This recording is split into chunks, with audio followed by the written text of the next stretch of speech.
Caesar speaks. Calpurnia, Here, my lord. stand you directly in Antonius' way when he doth run his course. Antonius, Sir, my lord. forget not in your speed, Antonius, to touch Calpurnia. For our elders say, the Baron touched in this holy chase, shake off their sterile curse. I shall remember when Caesar says to this, it is performed. Press on and leave no ceremony out.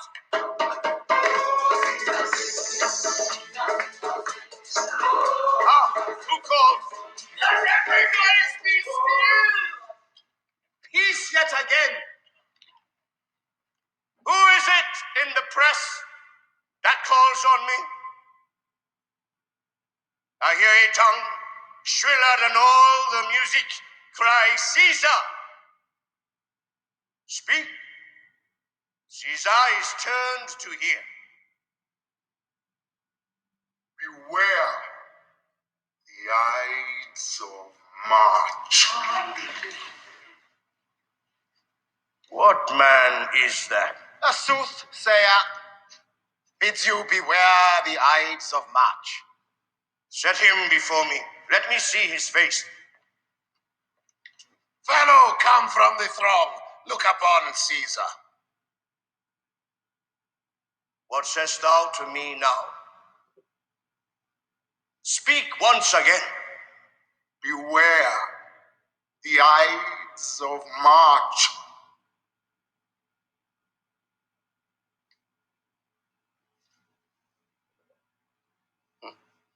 He's a dreamer. Let us leave him. Pass!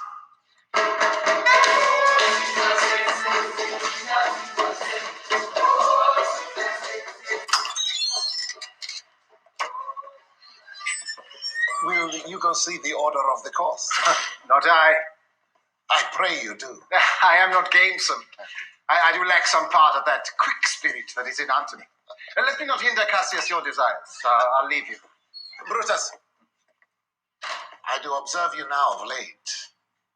I have not from your eyes that gentleness and show of love as I was wont to have. You bear too stubborn and too strange a hand over your friend that loves. Cassius, be not deceived. If I have veiled my look, I turn the trouble of my countenance merely upon myself. Vexed I am of late, with passions of some difference, conceptions only proper to myself, which give some soil perhaps to my behaviors. But let not therefore my good friends be grieved, among which number, Cassius, be you one. Nor construe any further my neglect, than that poor Brutus, with himself at war, forgets the shows of love to other men.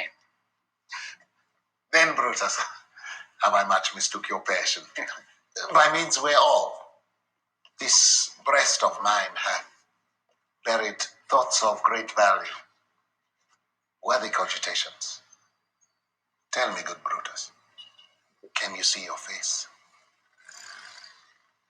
No, Cassius, for the eye sees not itself, but by reflection, by some other things. 'Tis just, and it is very much lamented, Brutus, that you have no such mirrors as will turn your hidden worthiness into your eye, that you may see your shadow. I have heard where many of the best respect in Rome, except immortal Caesar, speaking of Brutus, and groaning underneath this age's yoke, have wished that noble Brutus had his eyes. Into what dangers would you lead me, Cassius, that you would have me seek into myself for that which is not in me? Therefore, good Brutus, be prepared to hear. And since you know you cannot see yourself so well as by reflection, I, your glass, will modestly discover to yourself that of yourself which you yet know not of. What means this shouting? I do fear that people choose Caesar for their king. Aye. Do you fear it? Then must I think you would not have it so.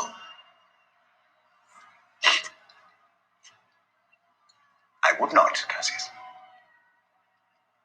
Yet I love him well. But wherefore do you hold me here so long? What is it that you would impart to me? If it be aught toward the general good, set honor in one eye and death in the other, and I will look on both indifferently. For let the gods so speed me as I love the name of honor, more than I fear death. I know that virtue to be in you, Brutus, as well as I do know your outward favor. Well, honor is the subject of my story. I cannot tell what you and other men think of this life, but for my single self, I had as lief not be, as live to be in awe of such a thing as I myself. I was born free, as Caesar. So were you.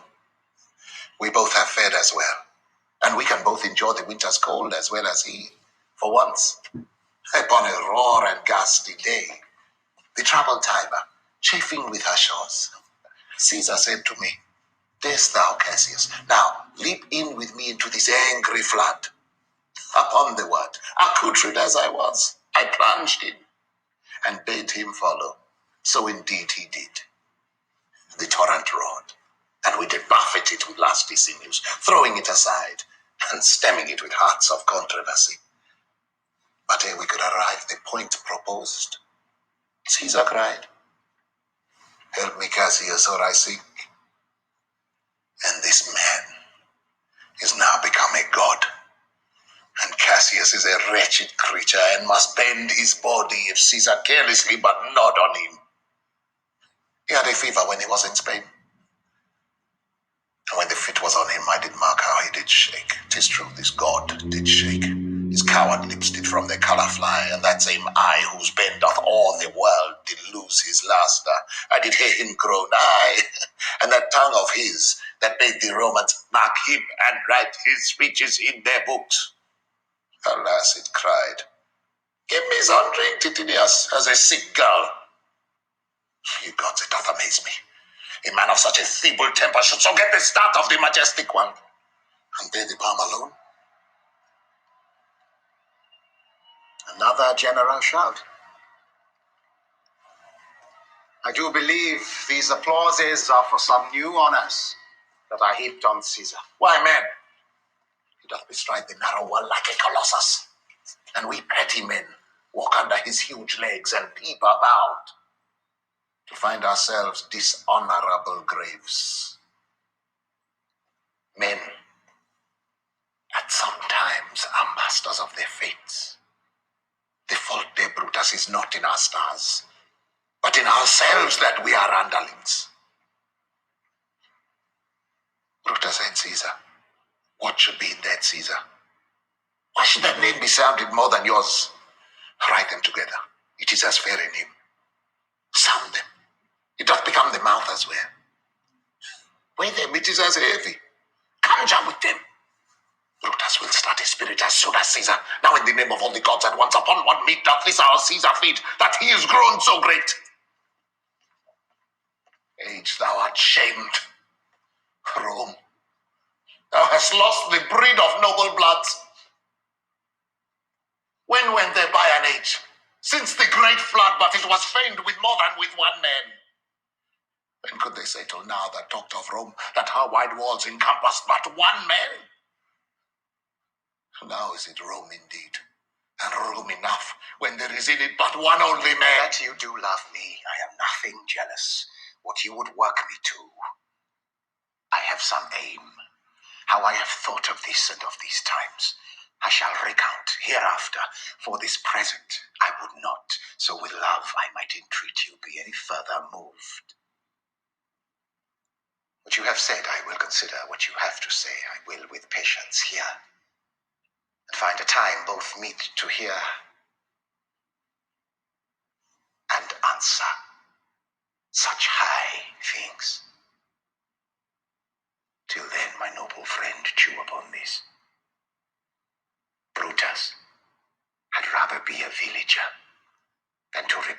himself a son of Rome under these hard conditions that this time is like to lay upon us. I am glad that my weak words have struck but thus much show of fire from Brutus. The games are done and Caesar is returning. As they pass by, pluck Casca by the sleeve, and he will after his sour fashion tell you what hath proceeded worthy note today. I will do so, but look you, Cassius, the angry spot doth glow on Caesar's brow, but all the rest look like a chidden train. Casca will tell us what the matter is. Antonius, Caesar, let me have men about me that are fat, sleek-headed men, and such as sleep o' nights. Yon Cassius has a lean and hungry look. He thinks too much. Such men are dangerous. Fear him not, Caesar. He is not dangerous. He is a noble Roman and well-given. Would he were fatter. But I fear him not. Yet if my name were liable to fear, I do not know the man I should avoid so soon as that spare Cassius. He reads much. He is a great observer, and he looks quite through the deeds of men. He loves no plays as thou dost, Antony. He hears no music. Seldom he smiles, and smiles in such a sort as if he mocked himself and scorned his spirit that could be moved to smile at anything. Such men as he be never at heart's ease, whilst they behold a greater than themselves, and therefore are they very dangerous. I rather tell thee what is to be feared than what I fear, for always I am Caesar. Come on my right hand, for this ear is deaf, and tell me truly what thou thinkst of him.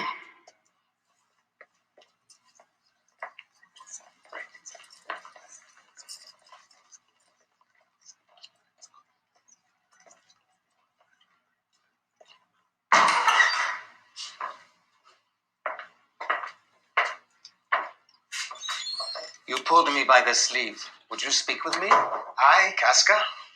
Tell us what hath chanced today that Caesar looks so sad. Why, you were with him, were you not? I should not then ask Casca what had chanced.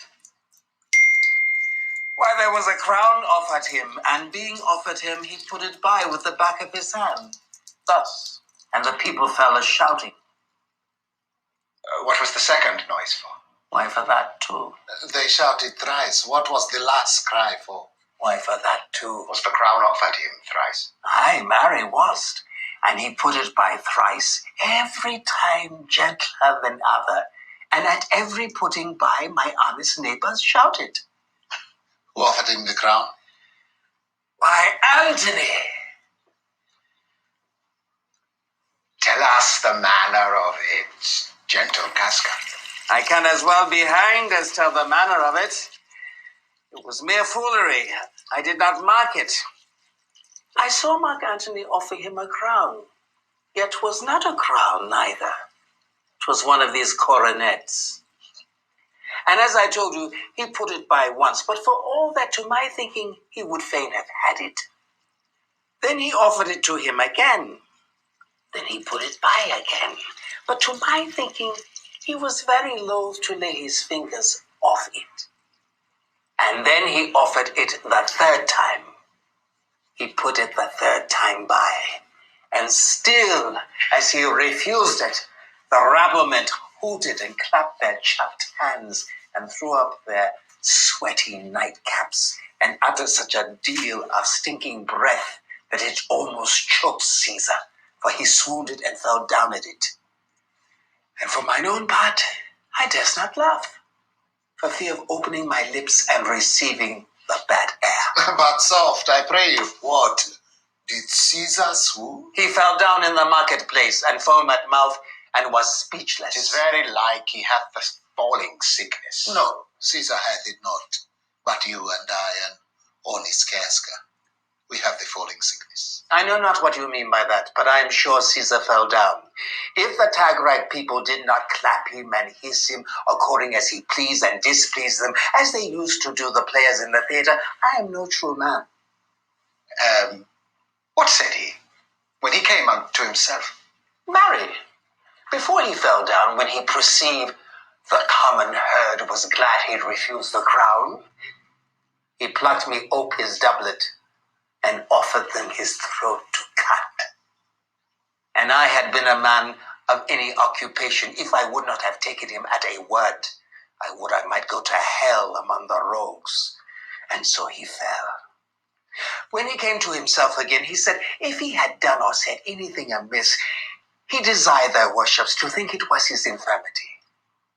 3 or 4 wenches where I stood cried, alas, good soul, and forgave him with all their hearts. But there's no heed to be taken of them. If Caesar had stabbed their mothers, they would have done no less. And after that he came thus sad away? Aye, Did Cicero say anything? aye. He spoke Greek. To what effect? Nay, and I tell you that, and I'll ne'er look you in the face again. But those that understood him smiled at one another and shook their heads. But for mine own part, it was Greek to me. I could tell you more news too. Marolus and Flavius, for pulling scarves off Caesar's images, are put to silence. Fare you well. There was more foolery yet. If I could remember it. Will you sup with me tonight, Casca? No, I'm promised forth. Will you dine with me tomorrow? Aye, if I be alive, and your word hold, and your dinner worth the eating. Good. I will expect you. Do so. Farewell. Both.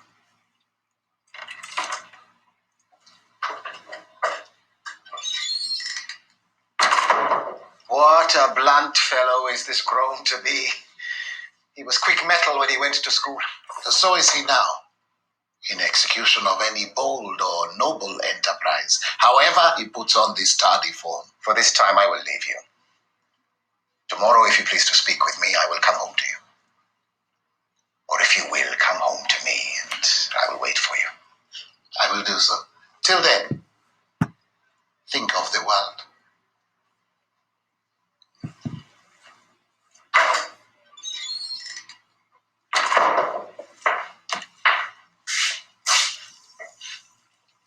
Brutus, thou art noble, yet I see thy honourable metal may be wrought from that it is disposed. Therefore 'tis meet that noble minds keep ever with their like. For who so firm that can not be seduced? Caesar doth bear me hard, yet he loves Brutus. If I were Brutus now and he were Cassius, he should not humour me. I will this night, in several hands in at his windows throw, as if they came from several citizens' writings, all tending to the great opinion that Rome holds of his name, wherein obscurely Caesar's ambition shall be glanced at. After this, let Caesar sit him show.